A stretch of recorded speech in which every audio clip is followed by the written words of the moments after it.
Ladies and gentlemen, oh my, I'm here. What's going on?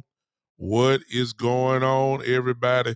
I'm in the house. What's going on? Welcome, everybody, once again to the Big Time Show podcast that is being heard live as we speak on Podbean, the original home of the podcast.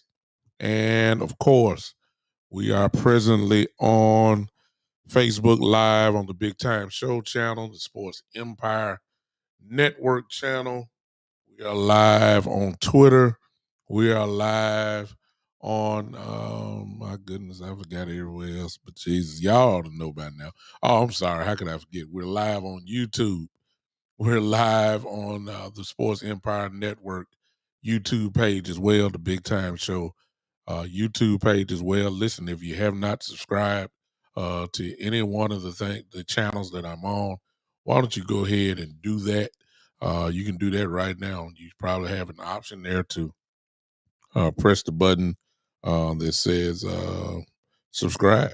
Why don't you do that? Help your boy out. And while you're at it, why don't you go ahead and share if you don't mind? That would be pretty cool. That would help me out tremendously if you would do that. I mean, that would. We're gonna have a little fun today.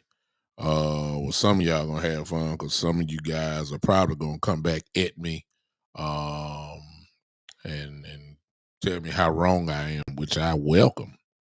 No question about that. I welcome that. Hope that you would. Um, this is a family show. That hopefully it's just not my opinion. I'm not one to say I know it all, as you know by now, but I do know a little bit, and I want you guys to go help me out on here. Forgive me for my distraction, but I'm looking at my son as he is in here with me, and I got to keep my eye on him for right now. But you know how they go.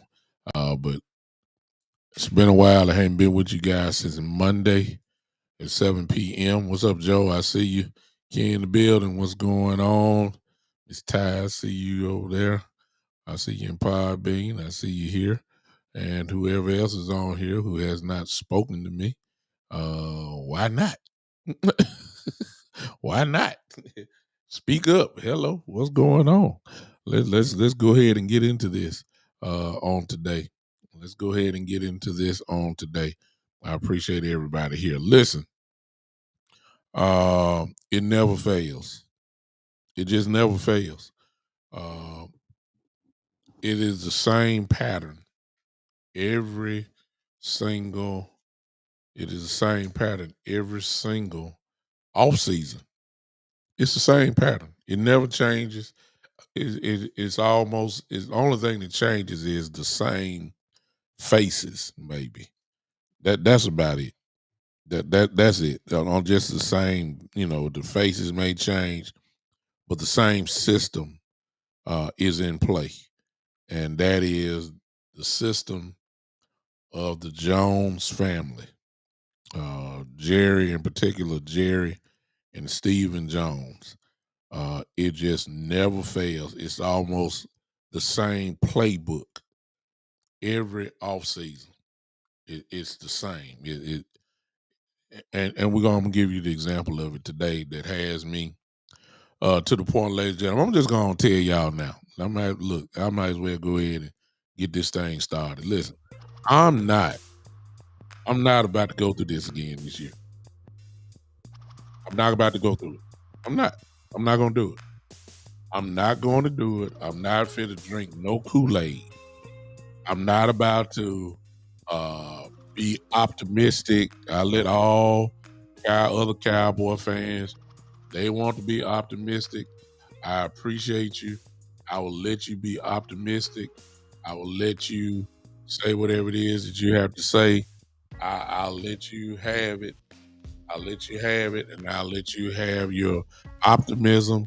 I'll let you have your hopes. I'll let you have your dreams. I'm not gonna rain on your parade if you're a Cowboy fan. I'm not gonna do it. I'm not gonna do it. I'm not gonna rain on your parade. But don't get mad at me for not drinking the Kool-Aid with you. I don't want to drink the Kool-Aid. I'm not going to drink the Kool-Aid. I'm not going to fall for the okie-doke. I realize I've gotten older now, and I got to protect myself. The Dallas Cowboys will have your heart hurting. They will have your head hurting. They will have you they'll have you sick if you let them get to it. In particular, Jerry Jones, Stephen Jones will have you taking blood pressure medication. They'll have some of you drinking. They'll have some of you going to have setting up doctor's visitations. This is what the Cowboys do. I made up in my mind before the 2023 year get started. I will not allow Dallas Cowboys, no matter who it is, no matter who is from the owner all the way down to the cheerleaders, I will not let them get me all started, have me all hurting and all that. You can forget about it. It's not gonna happen. I'm sick. But you know, in fairness to Jerry Jones and Stephen Jones, they've done exactly what they said they were gonna do. They did. They have. You're gonna check all this out. They said they said what they were gonna do. And they've done it. What the problem is with the Dallas Cowboys fan base is that we have all of these expectations that are actually way too high. What's up, DMV? What's up, man? The Cowboy is not the Jones family. They have done exactly what they said they were going to do. Let me give you a prime example. Stephen Jones says it all the time. We just don't want to believe it. We like our guys. We like our guys. We like our guys. He been saying it. He says we want our young guys. To get it done. We draft and develop. It's the Cowboys fan base that thinks we gonna sign all these free agents. It's not Jerry. They have been consistent in what they've said. Jerry does what he does, which is what I'm gonna get into today, because it's kind of boring. It's kind of boring that the Cowboys consistently for the last few years, they have consistently used the draft and development stage lately. And it's consistent, but for Jerry, that is too boring. So what does he do? Just like he did, and we'll get into it in just a couple minutes. Jerry puts this carrot out here that Cowboy fans bite every trip. It's just not Cowboy fans that bite. It's ESPN. ESPN bite it. Fox bite it. We know they bite it because the only team that you hear about right now, of course, is, guess who? The Dallas Cowboys. That's it. They don't talk about the Jacksonville Jaguars. They don't talk about the Philadelphia Eagles. They ain't even talking about the world champions, Kansas City Chiefs. Everybody hangs on the hat of the Dallas Cowboys. That's all they hear. What, you don't believe me? Check it out. The NFL scouting combine is going on. Everybody, now they're talking about a couple players. I'll give you that. But mostly everybody is talking about the Dallas Cowboys. That's it.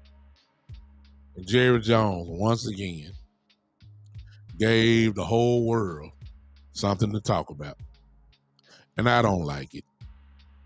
I don't like it. I don't like it. Hang with me, Darren. DMV. I don't like it. I don't like it. There's no sense to be lying about it. Because see, Cowboy fans, and I'm one of them, but I'm not one of them that's going to drink the Kool-Aid. You really are believing the rumors that are going out. Some of you Cowboy fans are really believing that there's some type of gigantic big move on the way. Some of y'all really believe that. Some of y'all believe that the Dallas Cowboys are really about to go get Jalen Ramsey. Some of y'all really believe that. Some of y'all really believing that we're going to go get DeAndre Hopkins. Some of y'all have already figured out how it's going to happen. Some of y'all done already shipped off draft picks. Some of y'all done already done figured out the salary cap and all that kind of stuff. Here's the part that I want to try to get everybody back. I'm trying to get everybody to sit down for a second. Let me ask y'all this. Had the Cowboys said anything about Jalen Ramsey? Had the Cowboys said anything about DeAndre Hopkins? I mean, why are y'all so hyped? Thinking really that this is going to happen. And we fall for it every year. How many years have we heard the Cowboys need to get a veteran or a real player? And Jerry, right on time, go ahead and says, well, I ain't got nothing to say. Well, you heard what he said. You said he really contradicted himself. Okay? He really contradicted himself. I got one little cut, and I can really work off this for the rest of the show. But I'll add a little something. I won't drink the Kool-Aid, man. I won't do it this year. I won't do it. I'll let all of y'all, and I ain't gonna knock you. I'm not gonna knock you for it. If you want to believe that all this gonna happen, I'm gonna let you believe it. And then when we line up in week 1, we're gonna go out there with the same folks from last year. We're gonna go out there minus a couple of people. We're gonna go out. We're gonna go out and have the same receiving core. You already hear the seed being planted now. Haven't you heard how they talking about? I told y'all a few weeks ago. They're gonna put their hat on that Michael Gallup is coming back. You need a year from when you had your ACL surgery. We're expecting a big year out of him. They already talking about Jalen Tolbert done took the turn. I already told you that was gonna happen. Y'all really think and I forgot one other name. The big, they do a veteran, a significant change, a significant player. Well, if that is Odell Beckham Jr., why are you excited? I mean, I'm just saying, this is not the 2011, 2012 Odell Beckham Jr. This is the Odell Beckham Jr. that if you're lucky to get at least 6 games out of him. Why are y'all hyped? I'm not. I don't care nothing about Odell Beckham. He gonna have to show me he can stay healthy. It's almost kind of like Los Angeles Lakers, which is my favorite NBA team. I can't get excited about Anthony Davis and LeBron James at this particular time. Why? Because I know they ain't gonna make it. Where's LeBron in now? On the bench. Probably won't come back. AD, if he sneezed too hard. Anthony Davis, if he sneezed too hard, he going to the hospital. Why am I going to get excited about Odell Beckham when he broke his knee in half almost just by running a route? Nobody hit him. Nobody touched him. He ran a route, which is what wide receivers do, and he tore his knee up. I mean, why am I going to get hyped? What am I getting hyped for? If we sign him, hey, good. God bless you. Hope he give you something. Why am I getting excited about Tyron Smith? Who, as we all know by now, only plays at least, or what? How many games y'all gonna give him? Are y'all gonna give him 5 games this year? Why are you getting hype about that? Why? Okay, I'm really finna mess you up. Why am I getting excited about Ezekiel Elliott? Why? See, it's clockwork. In a few more months, you're getting ready to see Ezekiel Elliott do his world famous Instagram video where he running through tires and trash cans and doing jump cuts and sweating and hollering and howling like he just a Heisman Trophy winner or something. You about to see this in a couple more months. Ezekiel looks in the greatest shape of his life. Ezekiel looks like he did with his Ohio State. Listen, I don't want to hear absolutely nothing about that. I don't. I know I'm getting ready to see it because this is what the Cowboys do. But Jerry Jones is slowly but surely doing exactly what a lot of us said he was going to do. You know, slowly but surely. And that is, you're starting to blame Dak for everything. Now, I'm not going to say, because y'all know what I've said about Dak. You know, I've said Dak can't carry the team. He can't. It's been proven. We don't even have to argue about that. If you want to argue about it, I won't do it today. I won't do it today. I won't do it today. But Jared is starting to plant the seeds in a real aggressive way now. He is. He's getting ready to plant the seeds in a very aggressive way. And here it is. Okay? Here it is. Let me set you up. I want you guys to listen. Most of you have already heard this. Most of you guys have already heard this. I know you have. But let's listen to it again, and then I'll give my little breakdown. And most of you, but as you hear it, go ahead, if you don't mind, go ahead and chat in the chat box what you think. This is Jerry Jones just a couple days ago. I need you to listen to this. I ain't gonna even say nothing. It's we want to get all the help around him, but as we know, when you have a competitive paid quarterback in the NFL, then you're not going to be able to get the most skill around him. You're going to have to pick your spots, and you're going to be a little slower one year than the next year. Not slow in terms of speed, just at what you're doing. You can't pay that position. Forget Dak a minute. You can't pay that position at that level and take that much of the available dollars and then put the exact thing around him. When Dak first got here, we had one of the best offensive lines that, in my mind, that had been put on the field in a long time. And he had that. And so we had skill around him, especially offensively. Well, when you do what you do today and you invest in a quarterback the way you do with these premium quarterbacks, that is diminished. That's automatically has to be diminished. And so when you ask me the supporting cast around him, it'll be hard to get to a supporting cast the way he did when he started his career.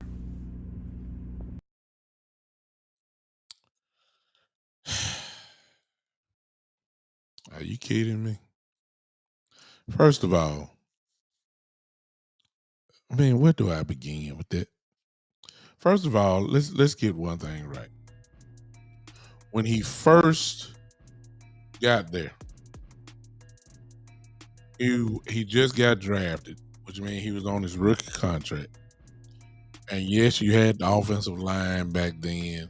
You had Pro Bowlers on just about at every position. But that wasn't because of Dak. Dak was the third string quarterback. Remember, when he got drafted, Kellen Moore was the second string quarterback. Tony Romo, of course, was our starting quarterback. See, the funny part about Jerry is sometimes he think that maybe it's his age, I don't know. But sometimes he's thinking that we don't remember. Y'all help me out here. Correct me if I'm wrong. But didn't he just say on that video that you can't pay the premium quarterbacks that type of money and then keep the talent around him? Didn't he just say that? Excuse me. Didn't Tony Romo get paid? And you kept the talent level around him? I mean, I correct me if I'm wrong, yo. I remember that. I remember that. We didn't lose. There wasn't a heavy concentration on defense back then. But the offense was loaded. You kept all of the offense. You never didn't let. Matter of fact, you paid folks. So where does Jerry get this notion talking about that you can't keep or you can't pay anybody else when the quarterback gets paid? Second thing, every other team doing it. Every other team is paying everybody, folks, when you paid the quarterback. And let's carry it a step further.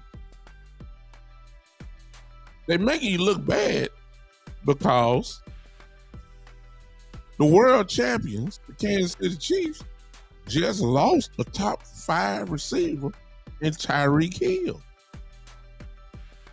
Guess what they did? They won the Super Bowl. But of course, they didn't pay Tyreek Hill type money. But they got Juju Smith-Schuster. They got Kadarius Toney from the Giants. I mean, you can win. Every other team has figured out ways to not only pay the quarterback, but pay somebody else. How in the world did the Kansas City Chiefs keep Patrick Mahomes and Travis Kelce? And on defense, Mr. Jones. How did they do that? We're talking about 3 of the top players in the NFL. It's arguably that, I mean, I don't know who can say that Patrick Mahomes is not the best quarterback in the league. I don't know who's going to say that. That the same argument be made for Travis Kelce. Travis Kelce is considered to be the top tight end in the game by now. Mr. Jones is on the defensive line. Jones is the same thing.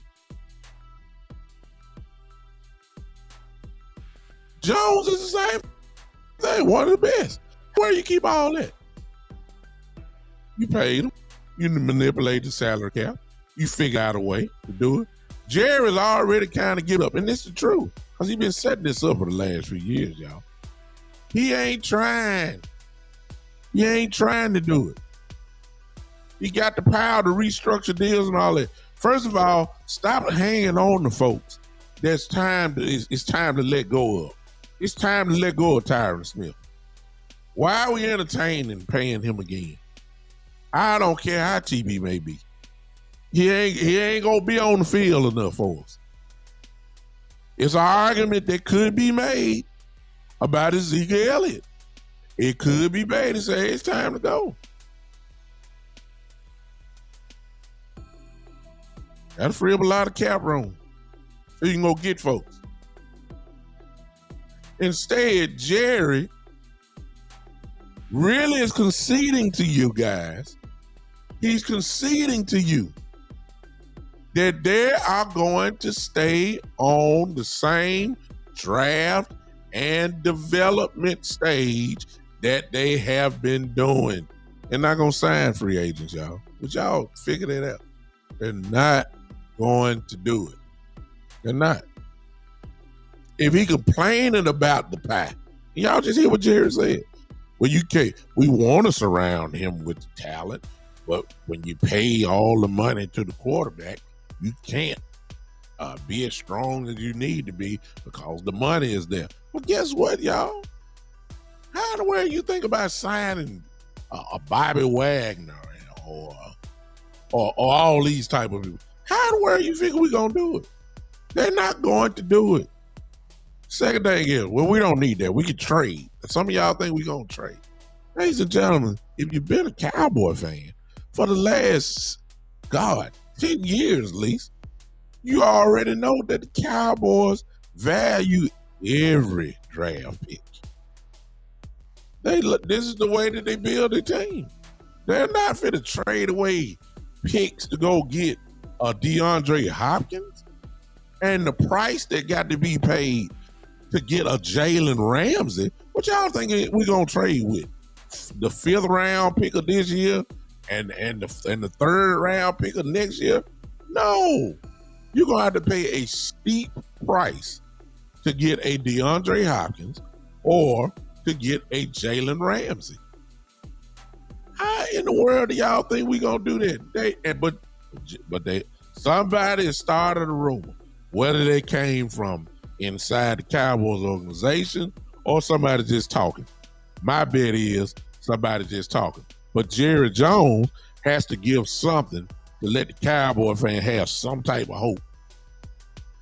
When you know all they gonna do is lean on Will McClay, and they gonna get these guys in, and they gonna draft and hope that they hit a home run with maybe 1 or 2 of them that can immediately help the team. So in other words, what I'm trying to tell y'all, sound like the same old thing to me, y'all. That's what it sounded like to me. I do not see it. Now, right now, I'm killing a lot of you optimistic Cowboy fans. All I'm going to tell you in the words of the great Jesse Jackson, keep hope alive. That's all I'm going to tell you. Look, I hope that I'm wrong. I do. I hope they fool me and really go make a trade or sign or finally spend some money to get the talent. I mean, real talent in or a real dog, as I like to say. A difference maker, impact player, day one. I hope they do it. But when have they?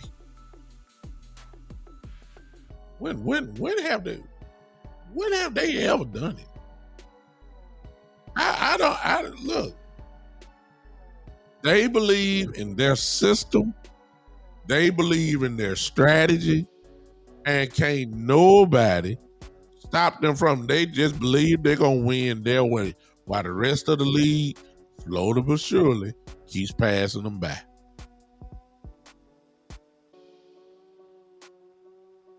Everybody's saying the same thing. What they're gonna sign? I mean, it's crazy, man. Saying I got a feeling they're gonna sign Zeke, and they're gonna sign Tyron Smith. That's what you heard from Steven already.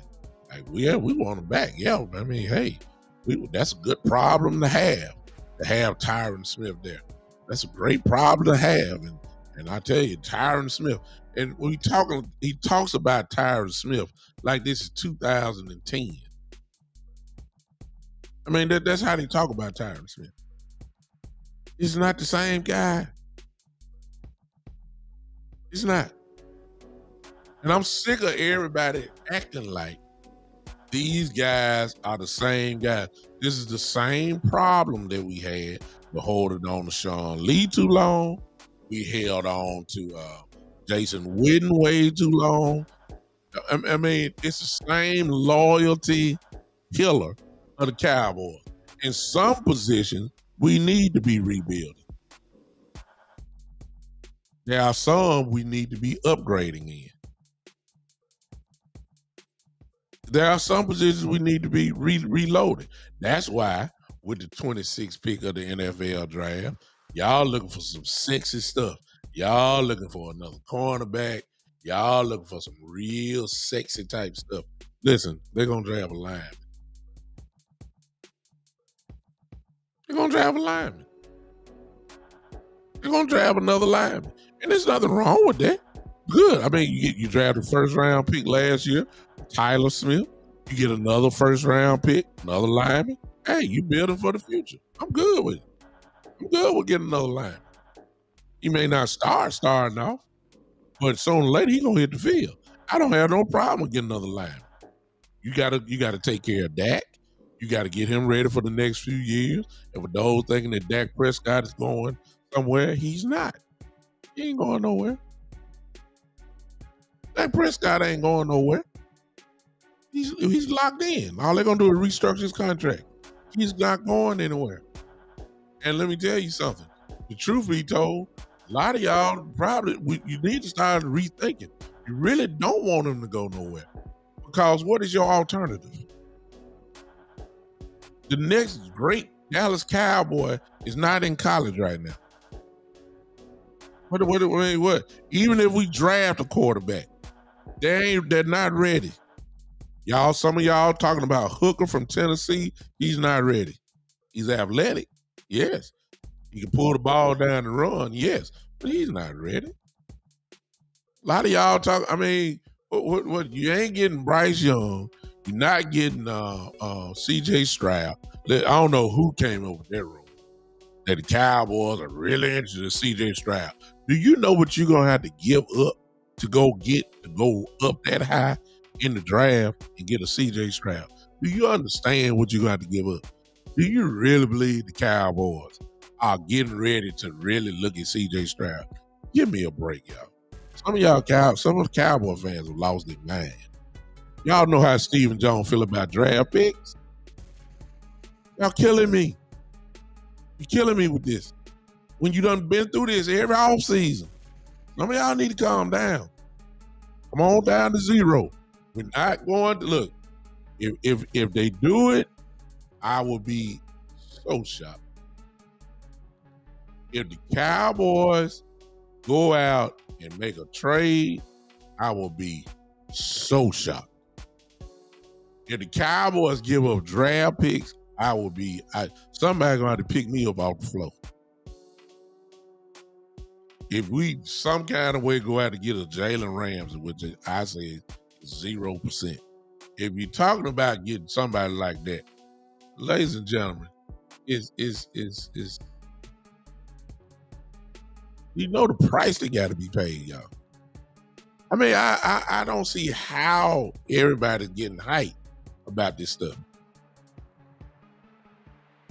The Cowboys know what they are getting ready to do in the next few years. All roads are leading toward the back-to-back years, and that's if one of them don't hold out. Let me show you what I'm talking about. All roads are leading to Trayvon Diggs and Michael Parsons and the crazy amount of money that they are going to demand. Let me give you a realistic scenario. Let me tell y'all, if Michael Parsons gets another All-Pro year, I ain't say Pro Bowl, said All-Pro. If they get a All-Pro year for Michael Parsons, and he decides, and I'm not saying this is what he would do. I'm just saying, let's just say, for instance, let's play hypothetical here. Let's say, for instance, Michael Parsons decide that he is an All-Pro and he wants to to hang out and not play and say, hold out a little bit. What do you think the Cowboys are gonna do?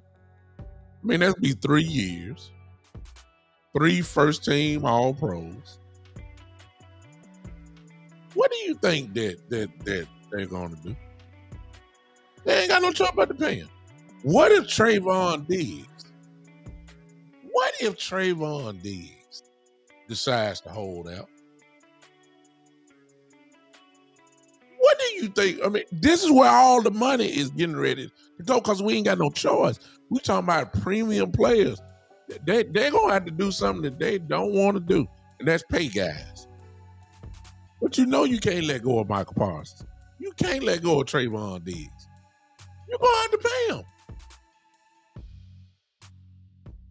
This is where all the money is getting ready to go. They ain't trading. You really believe they getting ready to sign a Jalen Ramsey and Jalen Ramsey makes all this type of money, man? Come on now. Y'all got to think about this thing. All road is setting up for $2 million on this team. And they're going to demand a gigantic piece of the proverbial pie. Trayvon Diggs, Michael Parsons. Y'all think that we talking about, hey, Dak don't deserve this type of money. Yeah, look, Michael Parsons, Michael Parsons will be the highest paid linebacker in NFL history. Just a few more years. Trayvon Diggs is going to reset the market. You got to have the money. And they coming back to back. What if one of them hold out now? The Cowboys always have gotten very lucky. We don't have many holdouts. But what if one of them did? Huh? See, this is what y'all got to start thinking about. Forget Jalen Ramsey. Forget DeAndre Hopkins. Do y'all really think that Jalen Ramsey gonna come here and restructure his money? And that's the worst thing that look, just in Jalen Ramsey's case. Jalen Ramsey is getting super paid already. Forgive me for not knowing his contract, because I didn't even pull it up. But whatever his contract is, Jalen Ramsey's contract is coming up. You got to sign him again. Whatever you sign him, what do you think Trayvon Diggs is going to do? What do you think Trayvon Diggs is going to ask for? Whatever Jalen Ramsey just got, he's going to ask for about $1 more. So there's a good chance that the Dallas Cowboys are going to have to be paying 2 cornerbacks essentially right at $20 million a year. $40 million to your just 2 cornerbacks if you were to sign Jalen Ramsey. You really believe Jerry Jones would do that, man? Come on now. Y'all got to come on now. Y'all got to come on. Y'all got to come on think now. It just don't make any sense. And if you do that, if you were to do that, guess who's coming right around the corner? Mr. Parsons. God only knows what he gonna get paid. Whatever the market is, he gonna be in a position to say, forget the market. I want $10 million more than the market. And guess what's gonna happen? They're gonna pay him. Rookie, first team All-Pro. Second year, sophomore season, if you want to call it that. First team All-Pro. No doubt next year, if he stay healthy, probably gonna be a first team All-Pro. Yet alone, if he add a Defensive Player of the Year award to that, can you just imagine what this man is gonna be wanting to get paid, man? Then y'all talking about we gonna go get DeAndre Hopkins. What? No, what they gonna do is line up with Michael Gallup. They're going to be saying, oh, he's better than ever. His knee is fully healed. And when he's fully healed, as a matter of fact, that's what's going to happen, because help me hear somebody. Didn't they pay Michael Gallup? Didn't they pay him? They got to get their money's worth. Then they're going to tell you this. Look, I know you guys don't see it, but I tell you, that Jalen Tolbert, oh my God, he has progressed. Oh my God, what a turnaround! He understands he's worked with Dak during this off season. He's been with Dak. He stayed at his house. He threw all type of routes. He's ready to go. This is what they're gonna tell us. This is what they're gonna tell us in just a few more months. They're gonna say how great Tolbert looks. They're going to say how great he is. Oh, he made the jump. He made the turn. He's ready to go. He's ready. So, look. And here's a caveat. Jalen Tolbert should be better. Had all these years had all last year to practice. I would expect him to be a little bit better. Well, why are you going to go ahead and tell me about, I was speaking with, I forgot. I forgot. I'm sorry, y'all. It just hit me just then. Hello, y'all. Come here. CeeDee Lamb ain't got paid yet. Why the hell y'all think we're gonna get DeAndre Hopkins when we ain't paid CeeDee Lamb? Come on now.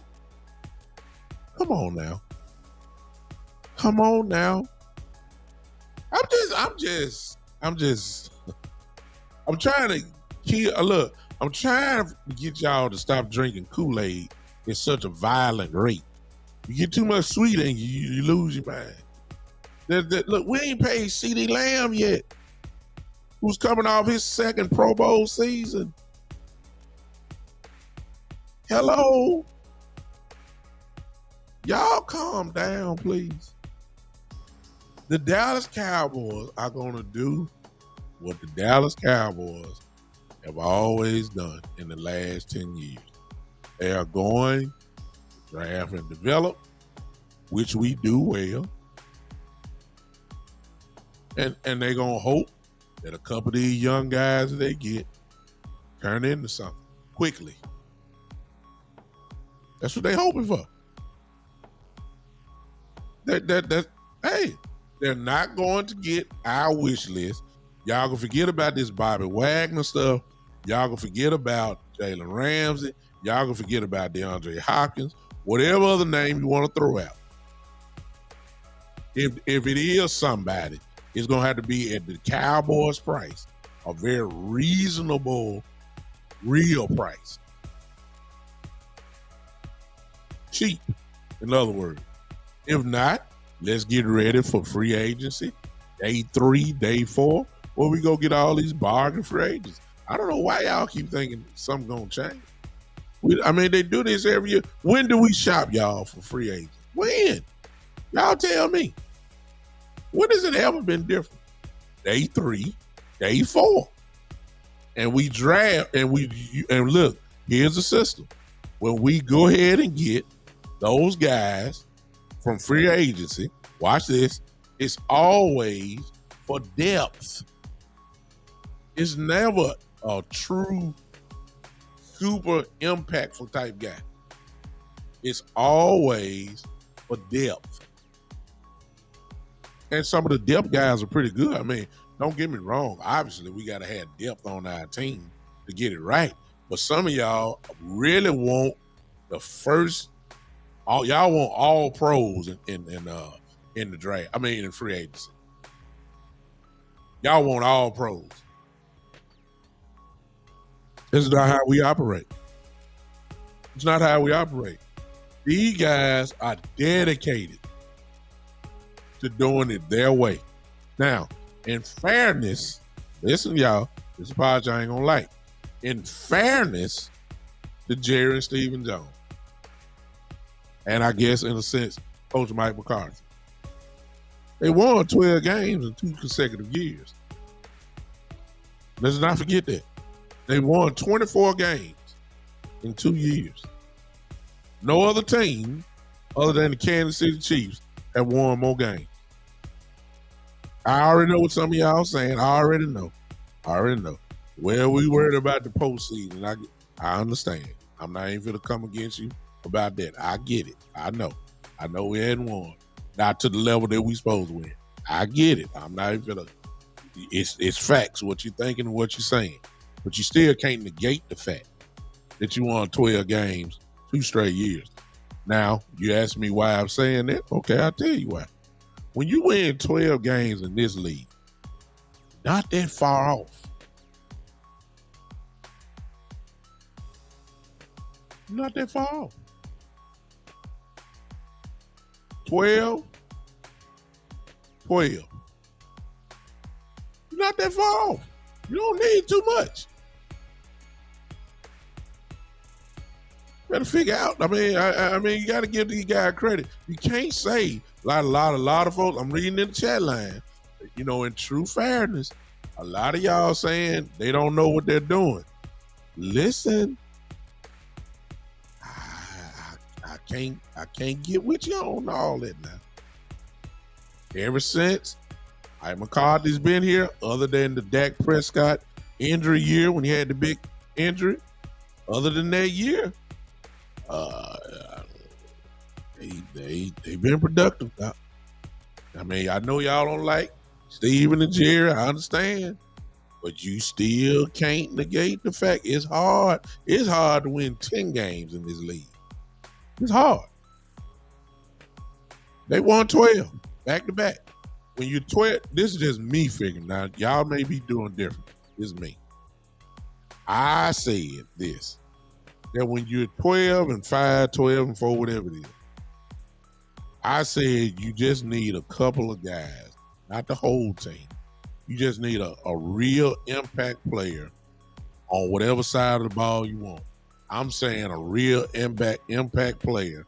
If I had it my way, you'll get an impact player on the defense and the offense. You ain't numbered a couple players away. I love the idea in Madden if you get a Jalen Ramsey. That's the type of player I'm talking about. I'm not saying we're gonna get him, because I already told y'all we're not. But that's the type of player I'm talking about. Impact players. Day one. Impact. A DeAndre Hopkins with CeeDee Lamb. That type of guy. That's how you get over the hump. That's how you do it. Those type of guys. Sure, depth can get you there. If you got a plethora of pass rushers like we had last year, that makes a difference. You got Fowler. You got Dorrance Armstrong. You got Sam Williams. You got D-Law. You got Parsons. You got all these guys just coming in waves. Yes, that makes a difference. It does make a difference. But if you get a Bobby Wagner in the middle, not saying that's going to happen. You get a Bobby Wagner in the middle, and you let Michael Parsons just line up in all different type of ways. Okay? And then you got D-Law still over there. That's what you call difference makers. That's what you call the next level. That's how you carry it up. So the way I'm looking at it is this. I expect Dan Quinn to get loose. I expect Dan Quinn to get the right person. I expect Dan Quinn to add only to what this defense is. I expect the Cowboys not to sign no significant wide receiver. Some of y'all really believe that Odell Beckham is that type of dude. Last season, some of you have put out Brandon Cooks. I like that if that was to happen. You know, I even saw some mess again about Randall Cobb, and I'm like, good Lord. When we gonna stop entertaining, adding guys who stay hurt? I mean, when we gonna stop this? Why are we signing all these folks if they cannot be on the field? This don't make any sense to me. I'm just saying.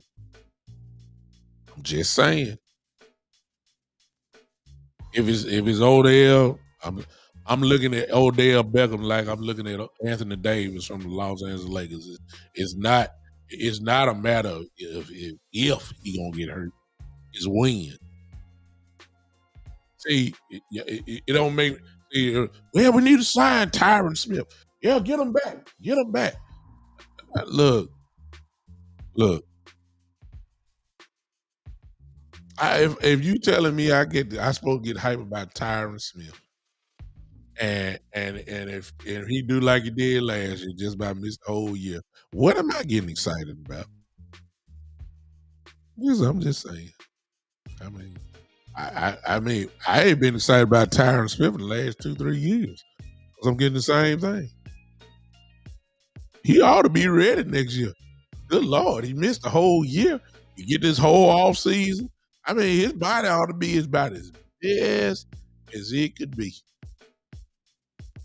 His body ought to be just as if it's not right by now, it'll never. Odell Beckham, to be honest with you, since I said that, Odell Beckham ought to be right. He didn't play last year. He tore his knee up in the Super Bowl when the Rams won. He didn't play this entire year. He got this whole off season to get ready. If his knee ain't right by now, look, I'm just saying. I'm just saying, y'all. I can't get hyped. I want not by this. Let me do this one more time. Let me do this one more time, and then I'll open up the lines. I'm tired of Jerry selling wolf tickets. I'm sorry.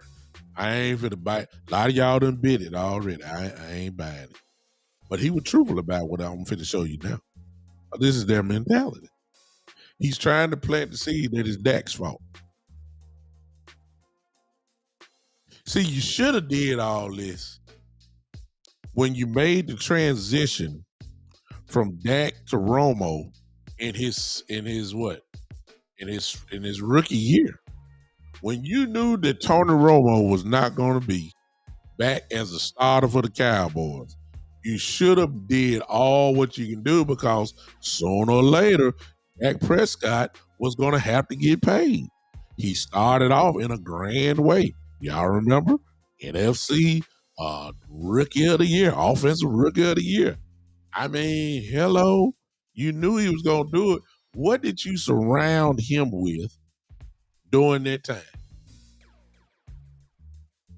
What did you really surround him with? Let's not forget, ladies and gentlemen, that this same Dallas Cowboy team and owner tried out a year where they did wide receiver by committee. Do y'all remember that? Before they got Amari Cooper in the trade, they were satisfied with going with a wide receiver by committee. See where that landed. See what happened there, right? What was all this? That's when you supposed to have built the whole team. But see, they didn't want to do that. If you've been following me for a while, what have I always said about the Jones family? I don't care what y'all say. I've always said that they don't fully believe in Dak Prescott. Jerry Jones, I ain't got the clip here. I'm going to show y'all what I said earlier. Yeah, did y'all hear what Jerry said? And this is the other thing. I promise you, I can't take it. Jerry had the audacity in this same interview that I'm showing you. He had the audacity to say that he compared Dak Prescott with Tom Brady as far as leadership goes.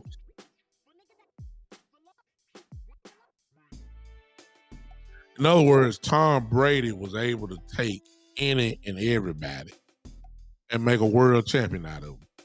And he's comparing Dak to Dak. That's what he said. This ain't me talking. And I'm saying that is what the problem is. One of the problems. You have these unrealistic comparisons and expectations. Dak is not Tom Brady. Sorry. Dak is not Tom Brady. He is not. Dak Prescott is not that type of quarterback. Sorry. And then because of that, this is what he says. Because of that, this is what he says. It's we want to get all the help around him, but as we know, when you have a competitive paid quarterback in the NFL, then you're not going to be able to get the most skill around him. You're going to have to pick your spots, and you're going to be a little slower one year than the next year. Not slow in terms of speed, just at what you're doing. You can't pay that position. Forget Dak a minute. You can't pay that position at that level and take that much of the available dollars and then put the exact thing around him. When Dak first got here, we had one of the best offensive lines that, in my mind, that had been put on the field in a long time. And he had that. And so we had skill around him, especially offensively. Well, when you do what you do today and you invest in a quarterback the way you do with these premium quarterbacks, that is diminished. That's automatically has to be diminished. And so when you ask me the supporting cast around him, it'll be hard to get to a supporting cast the way he did when he started his career.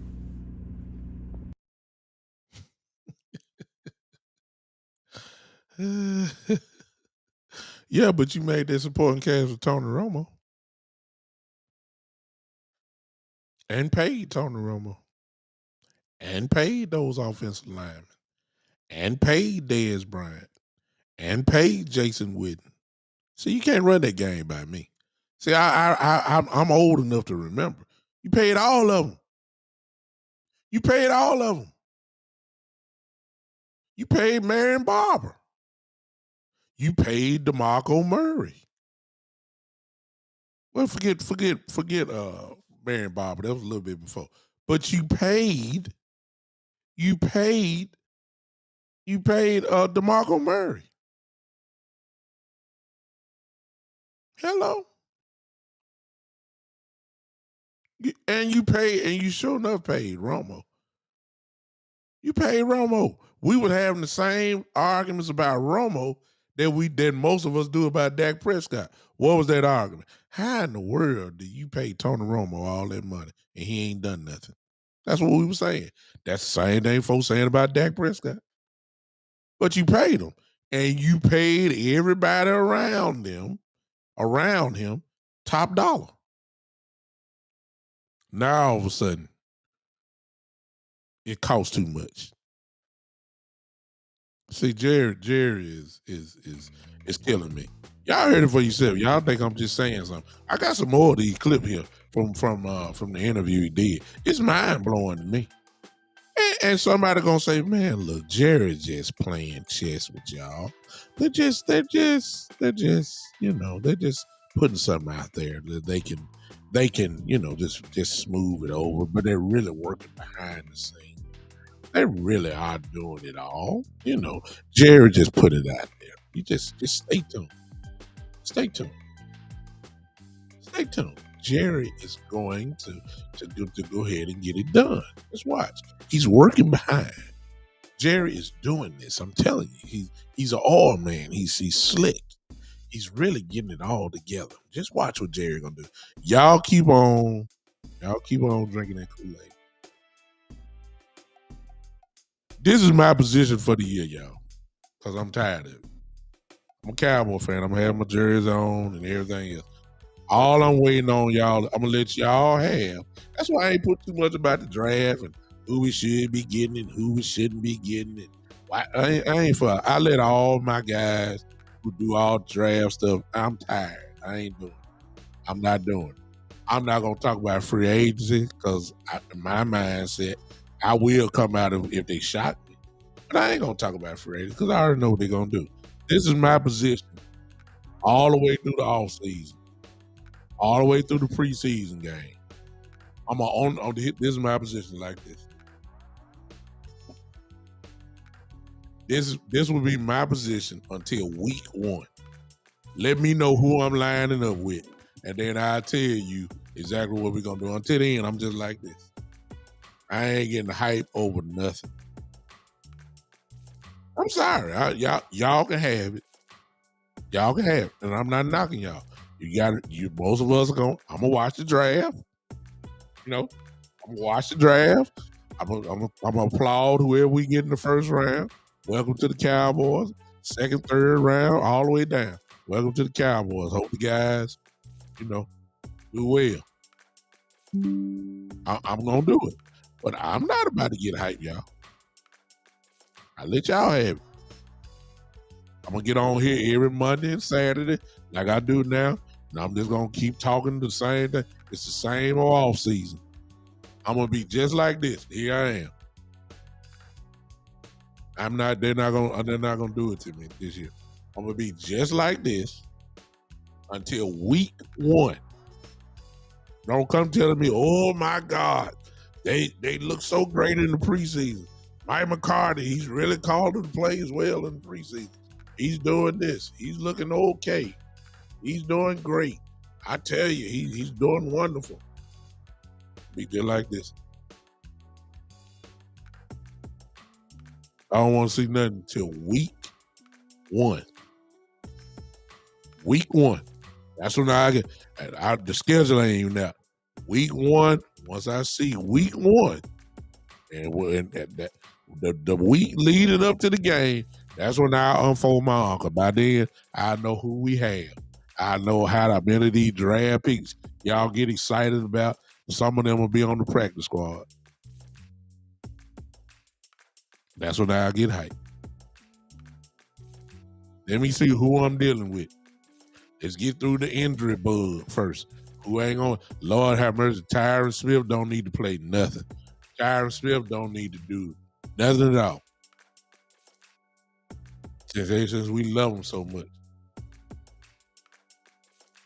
Leave him alone. Don't let him play. Nothing. Tony Pollard, once we put the tag on him, but you already know they ain't going to give him what he wants. So you already know he ain't going to put the tag on him. But when the tag go on him, he don't need to run the ball at all. He just about don't need. We don't need to practice.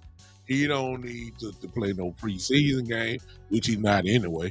We'll see Tony Pollard in week 1. Pray to God that he all right. You know what I'm saying? Week 1. I don't want to hear nothing about Dak throwing the ball in his backyard. He looks wonderful. Oh, he's really whipping it. Dak Prescott ain't going to play the preseason either. I see him in week 1. All of y'all going crazy. I'm going to be just like this. I'm tired of talking. You know, it is what it is. I'll be just like this. Until they show me something different. Until then, week 1. That's when I get hyped. Until then, nothing to talk about. I heard what Jerry Jones say, what I just showed y'all, and other things that he said in the interview. I have no reason to get hyped. I don't. And I'm not. But I'm not coming against y'all that will. Get hyped. Get hyped. God bless you. I love your enthusiasm. I'm neutral. I'm neutral. Extremely neutral. And I ain't gonna move, all right? All right, I'm done. You turn this down because some of y'all I already know y'all ain't gonna trust what I said. So it's all well, you don't have to. I mean, I'm just a disgruntled Cowboy fan. That's what I am. And there ain't nothing wrong with it. I've seen enough. I've heard enough. I've seen enough. I've heard enough. I don't like what I'm hearing at all. I don't. You may love it. I don't. All right. Phone line open. 901-654-6853. You can call in now. I'm quite sure some folks, many proud people, hang with me on that. But if you don't, I ain't got no problem with you. I'll talk to you now. It's no issue at all. But Jerry Jones frustrates me. Stephen Jones, as always. I mean, I have the same off-season story every year. Stephen Jones, Jerry Jones, they frustrate me. They do. But that's because I had some type of hope and believing that something different was going to happen. They've been consistent, y'all. They have done exactly what they said they were going to do. And hey, and it's my fault. Stephen Jones says we like our draft developmental system. That's what they've done. That's what they've done. Call from Coach Miles. All right. Yeah. They've done what he said. Jerry Jones, they won 12 games back-to-back season, 24 wins in 2 years. That's good. That's real good. I just ain't. I'm not drinking the Kool-Aid. I'm not. All right, Coach Marv is on the line. What's up, Coach? What's going on? What's going on, Big Show? What's up with you? Hey, man, I'm finna shoot out something, man, that I know people gonna laugh, and I know you probably gonna laugh. I'm gonna send Jerry Jones on this, and I believe in everything what Jerry Jones has said. He said, and his words is, and I don't believe it in the point of emphasis that he, we putting it all on Dak Prescott contract that we don't have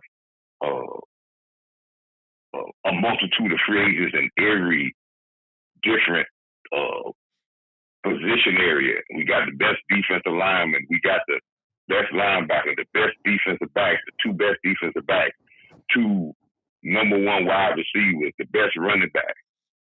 He is correct on the point when teams, and Kansas City just shows you this, when teams sign their quarterback, you have to put the emphasis on your coaching staff to say, we may go heavy in some areas, but there are some areas that we're going to have to do development, and we're going to have to get good play out of a certain position group or some multiple position groups to be a very good football team to contend for Super Bowl. Mm-hmm. And I will say this. That's in the nutshell what he said. Yes. Can we put a team around Dak Prescott with a multitude of wide receivers and a multitude of running backs and the top first round draft picks at offensive line and all that? That sounds good in fantasy football, but in actual football, that's not the formula that has been winning. Mm-hmm. Kansas City said this. Think about this, and we need to think about this thing. And I pointed this out, and I think we are missing the boat. And the reason why I say Kansas City, because Kansas City to me is the team that has staying power because they've been there for throughout the last 4 years. The AFC goes through them every year, so they have what we call a staying power team. They're not a flash in the pan team like the Rams were. They're not a flash in the pan team like Tampa Bay. They have to dismantle, and you don't know when these two teams are going to come back. And the same thing I'm saying about the Philadelphia Eagles. We'll see. It'll prove next year that was just a flash in the pan because there's no way in the world you're going to be able to replace all that and coordinators and still be on top. Mm-hmm. But I will say this. Kansas City hadn't made a decision. They made a decision last year with Tyreek Hill. They offered Tyreek Hill a contract, but that contract was in the parameters of what they said that they were going to pay. It wasn't $30 million what Tyreek Hill got, but Kansas City said this when they traded him. They offered him a contract. They said that what he wanted was way above what they was willing to give him, even though he was a all-pro wide receiver, mm-hmm. and their organization was content enough to say, Andy Reid, if we let him go, can we still get this offense to be productive? And can you work with the pieces if we give you multiple guys, maybe not on big contracts, but we can put together, and can you get the production out of those guys and still be a championship team? Andy Reid said, I don't run away from coaching. Yeah. And what he did was, did they go out and get a top wide receiver? No, they got Schuster on a 1 year, $5 million contract, what we call Marshall's bargain basement money for a wide receiver. Exactly. They got Tony, and they drafted a guy in the third round that may become a better a receiver in the long run, but this guy, he caught a touchdown pass, but he didn't do outstanding during the year. They said, well, let's get another guy in Tony. They found out that they could get some draft capital, late round pick to get him. And what he did was he took the multitude of guys, put them in positions that they know that they could be successful. He didn't ask them to be all world wide receivers. He asked them to do the jobs that they do well and get the job done. Most of those guys, like Schuster, they're not even talking about signing him this year.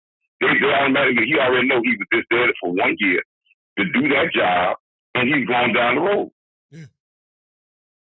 And then they said this, Well, they said, okay, we're going to bring those people in, and we're going to put money into our offensive line, which Kansas City in the last 2 years put a lot of money into their offensive line.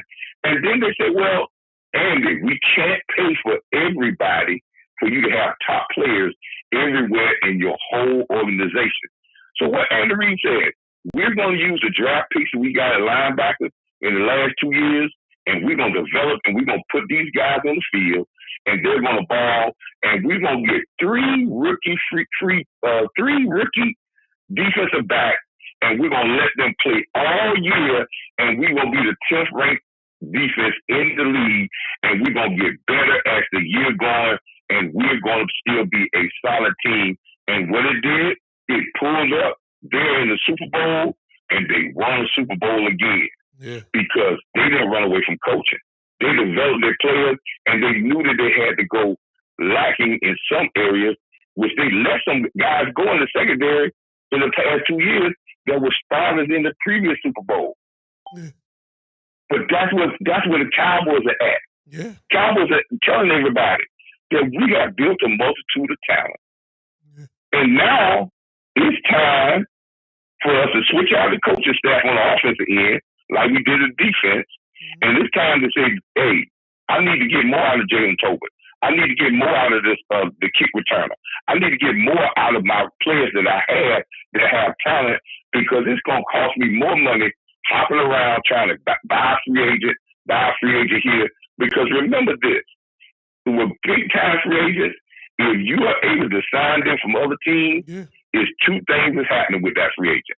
One, either they're on the downside, or two, they are not all, you invested money into a guy, if he was that great, he would still be with the same team. Yeah, I agree. So I asked this question, and I asked it in the chat, and I want people to really look at it. And I want them to look at the totality of the season, not just the playoff game. I want them to look at it for it really objectively. Were the Cowboys better in 22 than they were in 21? Mm-hmm. Because my thing is, they were a better football team in 22 than they were in 21. But a lot of people will say, well, no, they won because they got rid of Amari Cooper and Cedric Wilson went out the door. But let's look at it. In 22, they won the division in 21. So that means they got a first place schedule in 22, which was a harder schedule than the previous year. Mm-hmm. Their division was better this year by far than it was the previous year. Mm-hmm. They gave away 2 games in overtime that they were dominating the game. So in actual fact, they should have been 14-3 because they gave 2 games away in the overtime. Well, in 21. Let's throw out one major thing. Let's throw out one other major thing, Coach. They didn't have Dak for 5 games. Right, I'm about to get to that.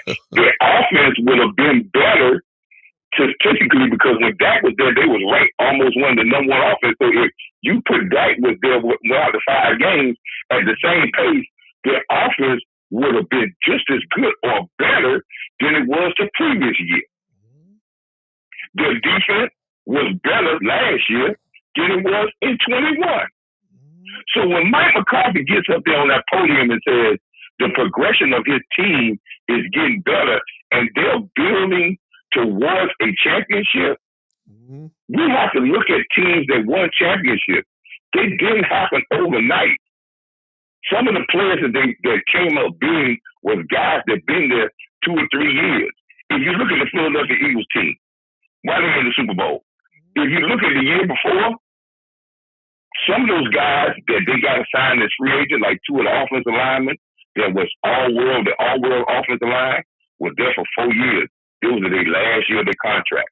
Mm-hmm. 2 of the defensive linemen, or 3 of the defensive linemen were there 4 years. This year was their last year of their contract. Mm-hmm.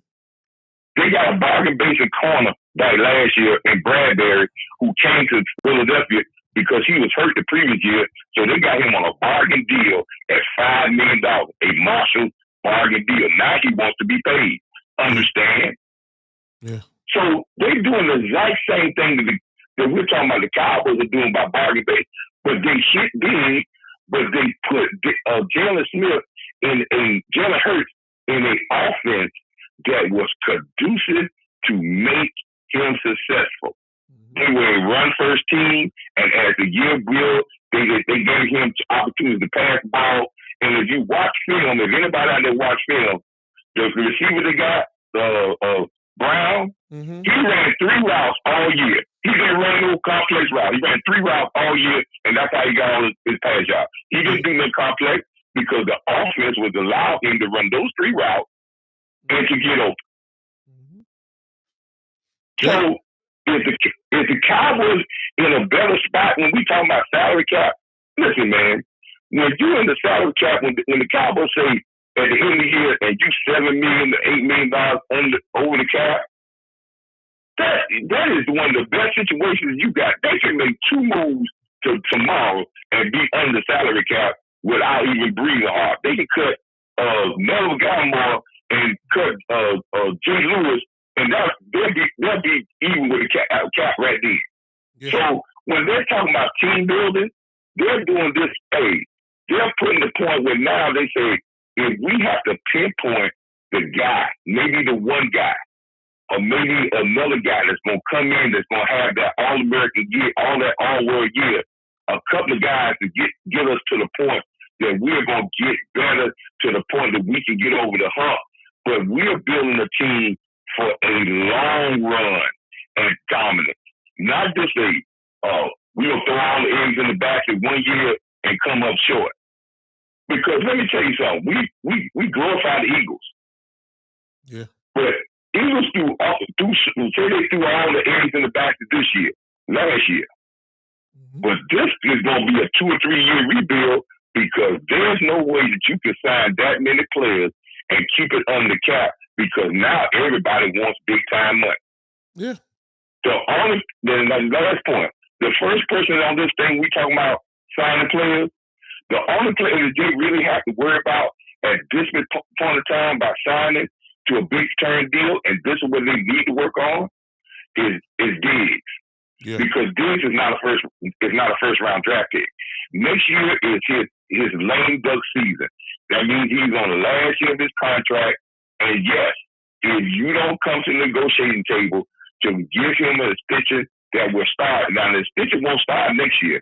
The extension will start when his contract is over, but he'll be signed already to an extension. So that money will not wait on this year. It'll start next year. If you don't come to him now and sign him to a deal before the season starts, it's his right. It's the smartest thing in the world for him to do. It's to hold out and for him to secure his future because he's not going in his last year being an all-pro and say, I'm on my last year contract and I have no security after that. So everybody else, you could tender. Yeah. Parsons, you got him 5 years. You got 5 years, then you're going to have to really think about him. Same thing with Lamb. Yeah. Next year, in his 5th year, then you have to worry about that. But when he's a 4th round draft pick, you're going to have to sign him now. And if you don't sign him to a long-term deal, he's going to Buffalo. Quickly. Because once he get out of contract, he'll take a tad bit less to play with his brother in Buffalo than he'll play with in Dallas. Yeah. So that's the thing that we need to work on. I just want us to pump our brakes and understand that we got enough in the cabinet right now today. If we had someone that, as Mike McCarthy said, that was going to manage this offense like the defense is being managed. Yeah. That's all you got to do. Because the games that we did lose, even San Francisco, it was because of talent. The offensive game plan that we went to attack San Francisco was the exact same game plan that we did last year, and was it successful? Yeah. No. So pump our brakes, and Jerry is because this plan. When you win 12 games in 2 seasons, we can't judge this team. I think sometimes we judge this team for the 27 years that we didn't win a Super Bowl. And I understand we are so thirsty. But you can't judge a Mike McCarthy football team with a Jason Garrett, a Bill Parcells, all these other coaches, Wade Phillips. You can't judge this team to them. You have to judge it for the span of when he was there. And this is a team that has talent. Don't fall for the media scrutiny of this team, just like they scrutinize that. They want to make you believe that you ain't got enough. But how many teams in this league had a very good opportunity without throwing 2 games away of being 14-3? Yeah. The wins are there. The wins are there. Even and you wanted and then you won a playoff game this year. And when you won the playoff game, you won it decisively. And in the San Francisco game, did any time in that game we looked like we was getting dominated and we was out of the game? Did we catch the interception that they caught and didn't drop ours? If we didn't turn the football over? If we would have ran the ball as much as the Eagles ran the ball against San Francisco, don't you think we could have came out a victor? Yeah. Probably so. Even with the 5-game Dak was out, the wins were there. There was a system that was made. So we was a better football team. Can't deny that. And that's why McCarthy said, I need to get Kellen out the door because it's time for a change on this offense to give us that extra spot that people can figure us out. It's time for a change so I can utilize these guys better, the Toberts, the Turpins. I'm going to get these young tight ends. We're talking about we need other guys. I've been saying all year, we hadn't used the guys we had correctly. So how we think we're going to go and say, okay, let's go just keep adding people. Because that's the thirst that we have as Cowboy fans. It's just thirsty. But as the football world know, the media might not say it, but ask all the GMs in the football world what they feel about the Cowboys. Yeah. If they feel that they put it together, that's a team to fear. Yeah. I appreciate you, Coach Ma. I appreciate you, Big Show. All right, man. Keep on pushing like you always do, man. Right. And say a small sound for our Lakers because our Lakers are done. Stick a fork in them. They done. All right. Appreciate you. All right, now. All right, man. Well, Coach Marv, as always, who has a whole lot to drop. I will push back. And Terry said what Coach McCarthy said. Look, they've been saying, only I believe it when I see it, Terry. I know what Coach McCarthy said. They're going to run the ball. Kellen Moore said they're going to run the ball. I believe it when I see it. I mean, it depends on what your version of running the ball really means. That's all I'm saying. I don't know. I believe all it when I see it. That's all I'm saying. Now, what Coach Marv said was absolutely true. What he said was true. He did. What he said was absolutely 100% true. That's what he said. I'm serious. However, there's something else that needs to be said, though. He brought up one team, but there's another thing that also is another team that needs to be talked about. And that is the New England Patriots. Because the Cowboys are emulating the way that the Patriots operated, to be honest with you, with all those years. They never went out and got nobody, if you want to call nobody. You know what I'm saying? They never got the star player. Their star player was Rob Gronkowski and Hernandez at tight end until they got Randy Moss that one year. They never got, they always had good running backs. A plethora of them, too. They had that. Their system never changed. Defensively, however, they did have, and that's why I say New England Patriots more than the Kansas City Chiefs, because what the Patriots have always done, especially when they win the Super Bowls, they've always had a top 2 or 3 defense, always. Great guys. Good, Hall of Fame type guys. They were always loaded. However, there's something else when it comes to Kansas City and the New England Patriots, though, that was not talked about. That is who they had at quarterback. Because, see, who they had at quarterback, the Patriots and the Chiefs, erases mistakes. When you say Patrick Mahomes right now, if you say any other quarterback is better than him, you crazy. They've been to the AFC Championship game. It's almost it's really almost a borderline dynasty already. And I don't have to say anything about Brady.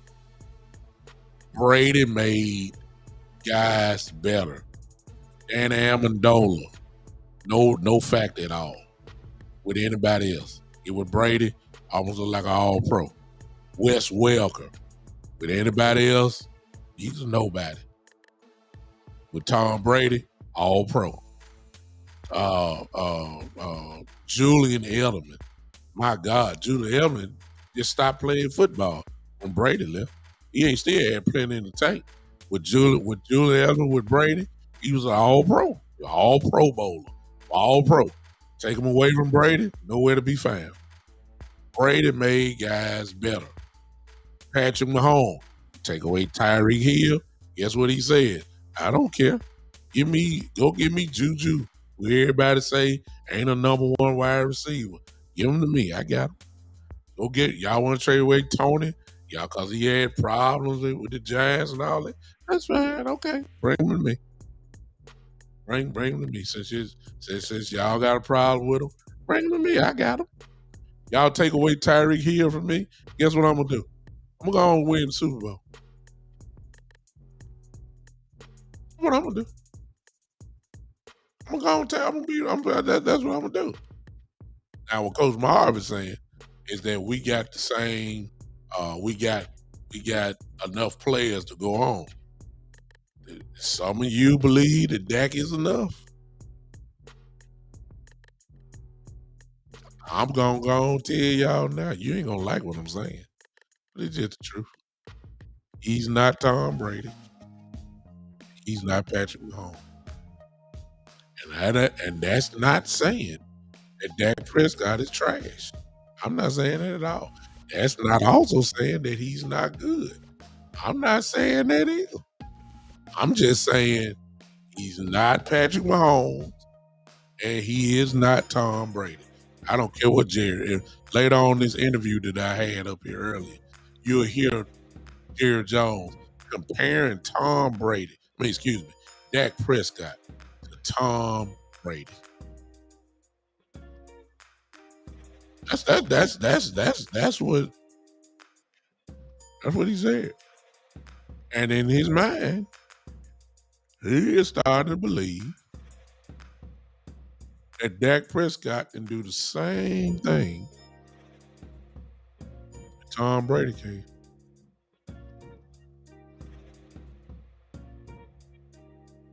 That's what he's saying. I'm gonna let y'all handle that one. That's what I believe. A lot of y'all have said Dak Prescott need all the help he can get.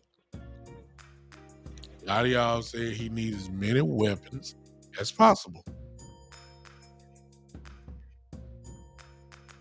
There's a reason why you say that.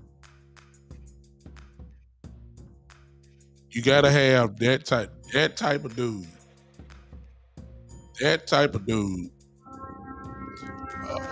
Mahomes, Brady, is a different beast. It's just the Call truth. from Cowboy Jay Ugly.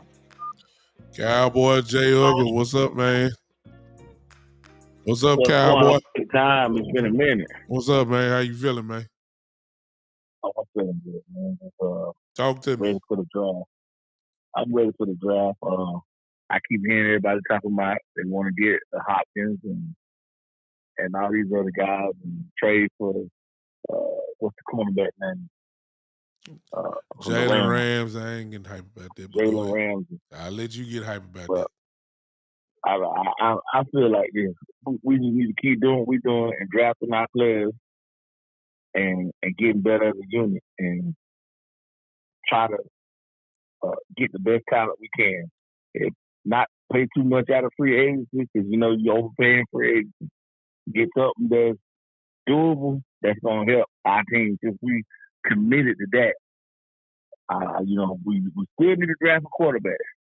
We still need to draft one somewhere in that fourth, third round or whatever. We draft somebody that's gonna come in and be able to play eventually. You think it's time for us? You think it's time for us to draft another quarterback? Yeah, we should have been drafting one almost every year anyway. Let me ask you this, Cowboy.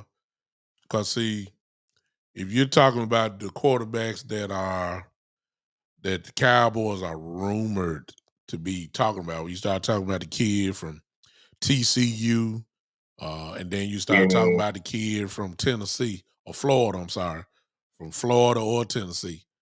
Then you're talking about guys who probably are going to be drafted probably in third round, maybe possibly the fourth round, maybe third, somewhere in that area.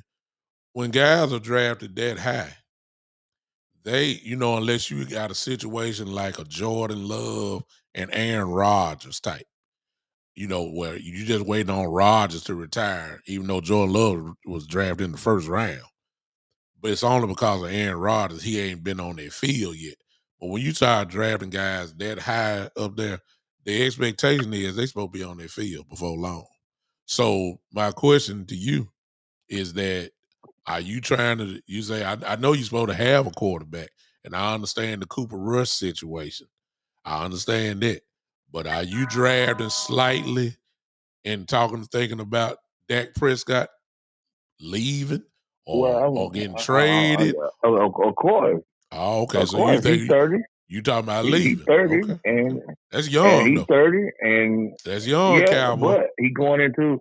Do you sign him into another deal? Because the cap is going up. We see what Daniel Jones wants. We're back here again.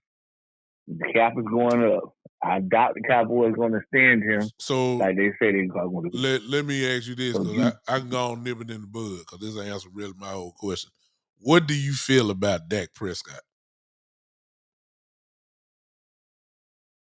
I feel like we've seen his ceiling. I feel like he's a good quarterback that when surrounded by talent, he can play. But it got to be there. I mean, so we got to have the receiving core got to be loaded. You saying that he can't?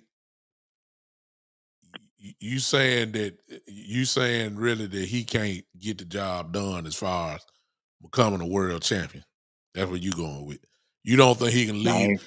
You thinking that I don't think he can lead. I don't think he can lead this current team where it's constructed without. We took Amari Cooper away this last year. Okay. We're probably gonna lose Dalton Schultz this year, and we're gonna be without Tony Pollard probably for maybe I don't know how long. So you got a declining Zeke. I'm not knocking I'm not putting you on the spot, because see, this is where Cowboy fans go either right or left. I'm saying he's not. You're saying that things got to be absolutely right for him if you're talking about winning the Super Bowl. Right. All right. Let me ask you this then, just to show. Do things have to be absolutely right for Patrick Mahomes to win the Super Bowl? No. Okay. Mm-mm. Okay. It's only about 2 or 3 guys that you can call up. So you're saying with this same roster and a different quarterback of a high caliber, if you want to say that, or elite, as a lot of people like to use, you think that the Cowboys can win that roster with this we team? had was deep. Mm-hmm. The roster we had with Amari Cooper that was at the top with Dak putting up all the numbers. That roster should have been good enough for us to win a Super Bowl. Gotcha. Let's see. Where do we go from here? That right there, that blind. And you're not wrong. And at the same time, I say that you're probably not right either.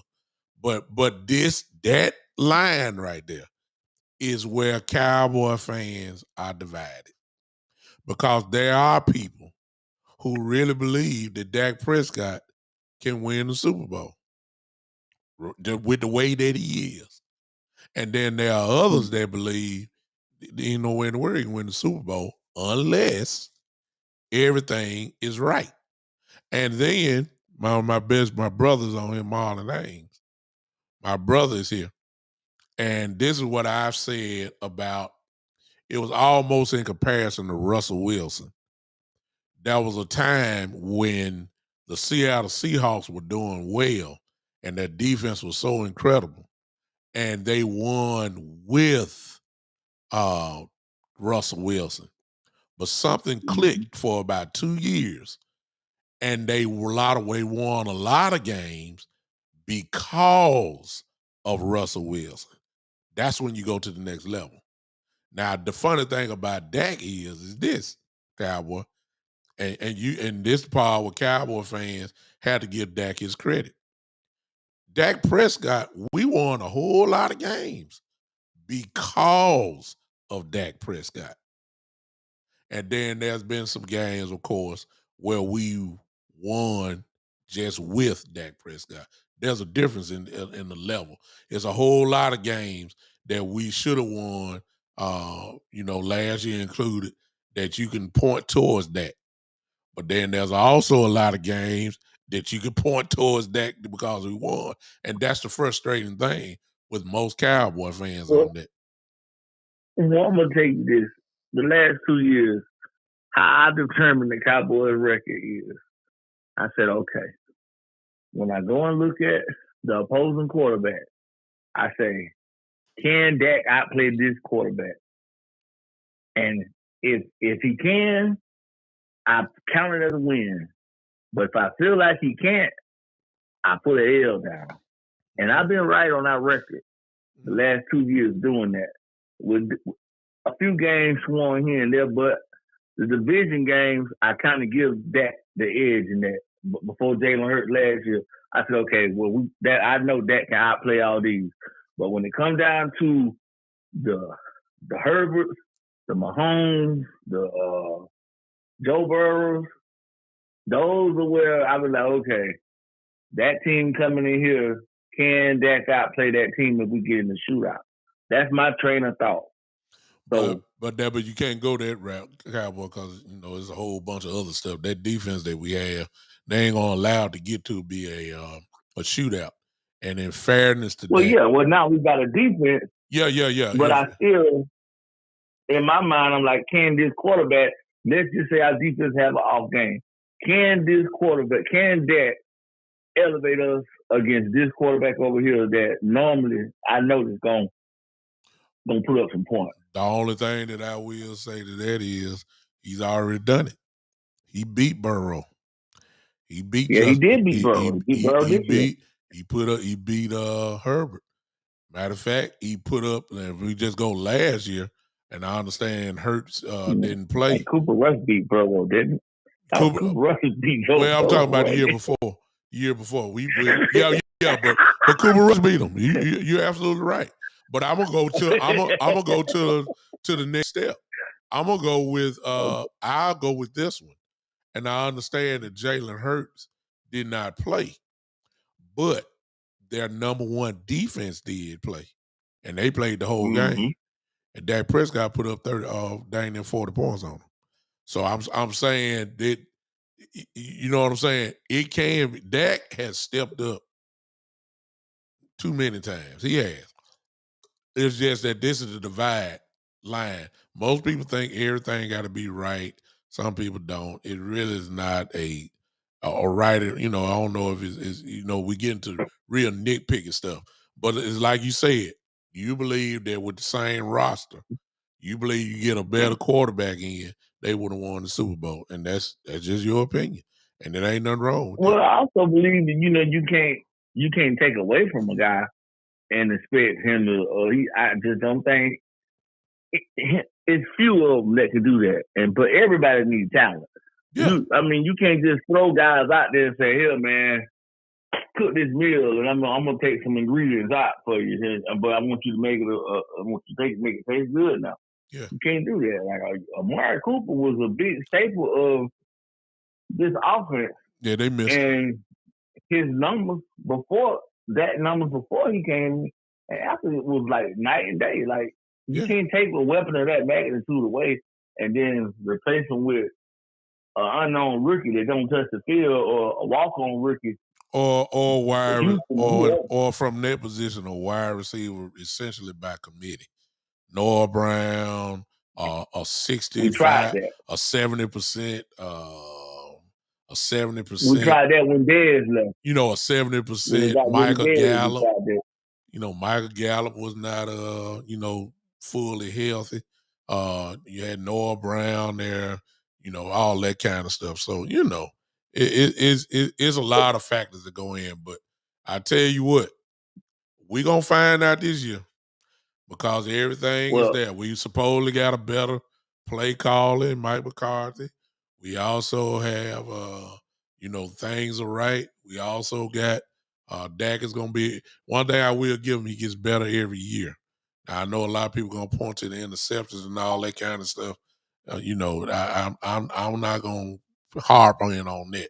He's gotten, the arrow goes up on him every year. The only question is, can the arrow go all the way and lead you to a Super Bowl?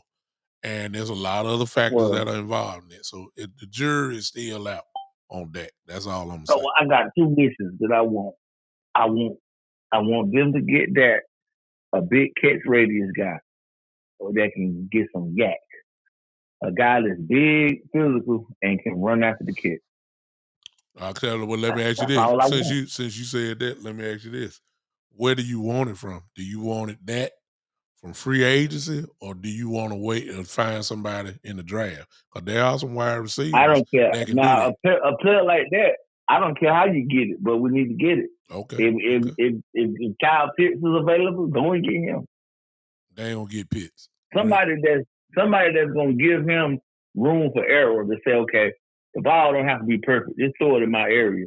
Okay. And a Dez type guy, a pre-Dez, a young Dez.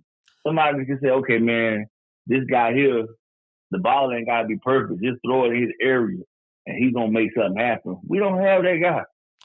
Well, I don't think that has really had that guy. Maybe with Dez. But you have to remember, he really didn't do well with Dez because Dez is not his type of guy. That ain't the kind of receiver that Dak needs. Dak got to have guys that, you know, run real good routes because he's a I don't think so. He just his best well guy. With I think because Dez was probably the on a little bit of decline, but when you go back at Mississippi State, that best receiver was a big 6'5" target. His name Darian Wilson. Yeah. That was his guy. That was his main receiver, and that was his bailout guy. Yeah. That played good with that type guy. A guy that can erase a mistake. Yeah. That's what he needs. I believe that that's you need and let's just be realistic. I personally, you know, I'm gonna go with if Gallup is right. If Gallup is right, he is your number 2 receiver. No question. And Gallup can hurt you. Jury still, I got to see by Tobin. I got to see it before I give any type of judgments on him. But I really do believe that they need another wide receiver. Yeah, I believe they're gonna get another one. And since it will point now, there's a guy down there that possibly could be there at 26. I don't know if he's gonna be there or not, but I'm hearing and it's that kid from Tennessee, Wyatt, if I'm not mistaken. That kid. Wyatt. Yeah, he Yeah, different. he's a burner. He's a burner type guy. He different. He different. Now a guy, it ain't gonna be, if some folks want to talk about Odell, if you tell me Odell is gonna be fine, we just got to deal with it. But that DeAndre Hopkins thing, that ain't gonna happen. Cowboys got to give up too much to get him, and we ain't gonna pay that steep price on that. Cowboy, I love what you're talking about, man. I ain't gonna say I agree with it all, but that's why I love my show, because I like to hear all these different opinions. But I like what you're saying. With Dalton Schultz, you think we're gonna let him walk and go with Ferguson? I mean, yes. What's the tight end over there at the Chiefs? He thinks pretty high of Ferguson. I don't think that I believe they're gonna let Dalton go. Dalton will get paid. Some team will offer him way more money than we would. And I also believe that, hey, you only got so many chances like to cash in. And I think that, you don't know what your life expectancy is. And these guys want to get paid because they don't want to work no more. You know what I'm saying? Well, and I believe I believe it'll be plenty of teams that will offer Dalton some big money. That big Kicks Raiders guy that I'm thinking about will be there at number 6 at 26. Yeah, it's there. I'm a Georgia Bulldog fan, and that's down there Washington. Washington, yeah, he tight too. Yes, sir. He tight. Yes, sir. He can block. Oh yeah. And the only reason his numbers wasn't as big as they were because he got the best tight end in college. Yeah. Playing in front of him. Yeah. And he was the go-to man. But he's a blocker, and I'm talking about a big one. Yeah. He'll look good. You talking about running the ball? Yeah. And being able to have an inline tight end. Yeah. And from the extension of your offensive line, that's your guy right there. You can put him on the side of Tyron Smith. Yeah. And if you want to hold him in the pass block a little bit, you can do that. But I think that guy right there help our offense more than anybody in that draft. All right. Well, it wouldn't be a bad pick. But to be perfectly honest with you, I believe the Cowboys going to go lineman, which is actually not a bad pick at all. Actually, it's a good pick. Because if you're talking about the future, like Coach Mara was saying, then you're already talking about keeping a Tyron Smith. Zach Martin is getting a little bit older. Terrence Steele coming off an injury this year. I mean, you gotta make the transition, and you gotta keep these guys young. So you know what I'm saying. So it is what it is. Well, it looked like somebody trying to get that boy, the defensive tackle George, for him, his stock to drop a little bit. Yeah. And get these teams. Call from. You talking about Greg? Yeah. All right, Jerry, I gotta appreciate you so much, man. Thank you for giving me a call. Appreciate you. I'm sorry, Cowboy UGA. Appreciate you so much. All right. Who is this? Who am I on the phone with? It's Greg. What's up, Greg? You on the show, man. What's up? Okay. I heard Coach made some great points. You know, I love you. I love how you hear him talk. Yeah. Come about Coach Marv. Oh, yeah. Hey, yes, I love Coach Marv. I love him. Oh, yeah. And I listen to the other guys about that. It's not that they need to improve. They need a player that they can improve the route running. That's why Cooper was that perfect receiver for them. Yeah.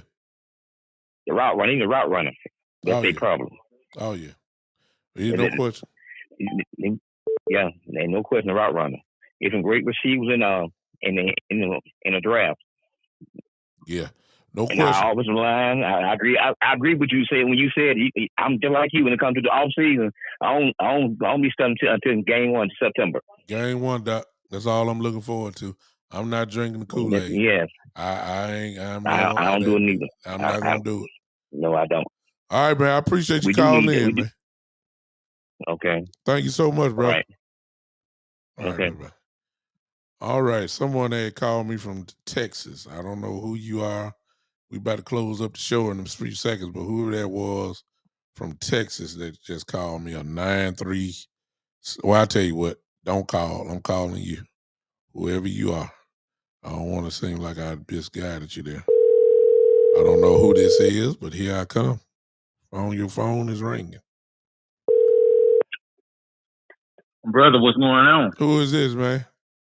Oh, man, you know it's the GOAT. It's Eastside. Man, I just called to tell you, them Texans looking good in the combine, man. They got a lot of good options, man. If I would have known it was you, Eastside Hair, I wouldn't Stop even. lying. I You knew who it was. You said, no, a guy from Texas. I got people that call from Texas all the time. Hey, and the most important one called. Well, the Sister Straight. You are important because you listen, but if I would have known it was you want to talk about the Houston, Texas, I promise you I wouldn't call you back. I mean, but last time, DeMeco Ryan was not the coach I talked to you. Now he is the coach. It's just step by step, man. The Texans getting a little bit better and better every day. The Houston Texans made a great choice with getting DeMeco Ryan. I would caution you though that he ain't got. You don't have, at least right now, the San Francisco 49er defense. Get that man a chance to build, and you're going to be all right. You look like y'all going to get a good quarterback out of Bryce Young. I hope he does well for you. Y'all making nice steps. I will give you that, okay? But that's about it. We got to see it. I mean, good Lord. I mean, but this steps in the process. But this is not about the Texans. We don't talk about teams that only won 3 games on my show. We talk about the Cowboys. We won 12. We only lost 4. You talking about a Texas team? No, I'm not talking about. This is not the Texas podcast. No. I don't talk about that. I talk about the Dallas Cowboys. I definitely don't talk about the Houston Texans. They about the same to me. They about in the same boat. Oh, they're the same boat. Okay. All right. Well, appreciate you. Appreciate you, Eastside. Thank you for calling. All right, man. I'm check back with you. Yeah. Thank you so much. You the only man I know who talk about the Cowboys more than your own team. But God bless you. We appreciate you. Appreciate the attention that you give us. Thank you so much. All right, brother. I'll holler at you, man. On that note, we gonna end it. All right, I can't take no more. Plus my time just about up anyway. I appreciate all you guys hanging with me today.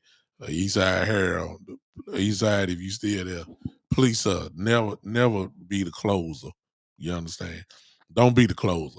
Matter of fact, I'm gonna lock you in. So when I'm gonna put an ID on your name. I'm gonna put your name here, and once I see your name come up, I don't know. I don't know if I'm answering that. All right. I appreciate y'all. Thanks for hanging with me. I'll see you guys Monday at 7 p.m. For another edition of the Big Time Show. By now, you guys already know how to follow me. If you follow me on Facebook, I will introduce you. If you're watching me on Facebook, you can support me just by doing those stars there. It's there for you. I appreciate all of you. I mean, all you got to do is just do the stars. It's kind of like what West Coast be saying, hit that star button, but I ain't like that. But the stars are there if you want to support it. You can. Also, you can see on the ticker here, you can always do the Cash App if you want to support the show, $, the Big Time Show. It's simple that way. But until then, I'll see you guys Monday. Let me go ahead and see those clap emojis going real quick. I already see them. Y'all already know what time it is. What's up, Jose? I'm out of here, man. I've been on here for, oh my God, almost 2 hours. An hour and 55 minutes. That's enough. Jose, check me out. Go ahead and just replay this, and you can see what we were talking about today. And see if you agree. If you agree, Jose, go on, talk in the chat box. I'll see it. And I'll respond as well. Until then, ladies and gentlemen, I'll see you Monday at 7 p.m. This has been the one and the only. I am And this is the Big Time Show.